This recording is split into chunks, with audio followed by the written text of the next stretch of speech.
এ বেটা, কালকে তো প্রশ্ন করলাম, সব প্রশ্নের উত্তর দিলু, আজ কিছু প্রশ্ন করি তো।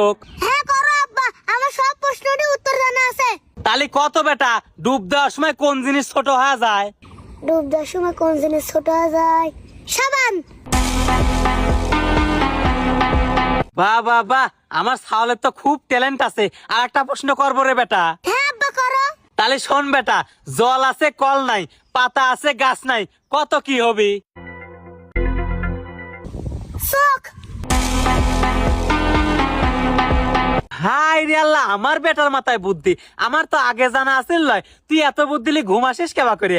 আর একটা প্রশ্ন করবো রে বেটা। হ্যাঁ আব্বা করো। বাজার থেকে আমরা কোন ক্রিম কিনে নিয়ে আসি কিন্তু মাখি নে? এটা তো খুব সহজ আব্বা। সহজই তো, ক শুনি। আইসক্রিম। এতক্ষণ তো ভালোই উত্তর দিলু বেটা। এইবার একটা প্রশ্ন করব, এই প্রশ্নের উত্তর দিতে পারবো না নে। হ্যাঁ করো আব্বা, তোমার যেরকম প্রশ্ন মন চায়। এইটা কিন্তু একটা ধাঁধা প্রশ্ন হবে বেটা।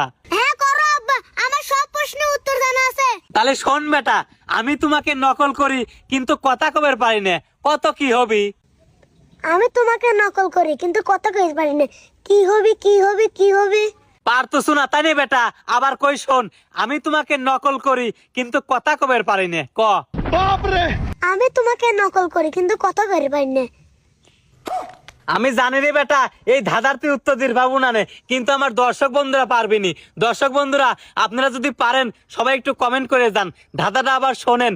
আমি তোমাকে নকল করি কিন্তু কথা বলতে পারি না, সবাই একটু কমেন্ট বক্সে বলে যান।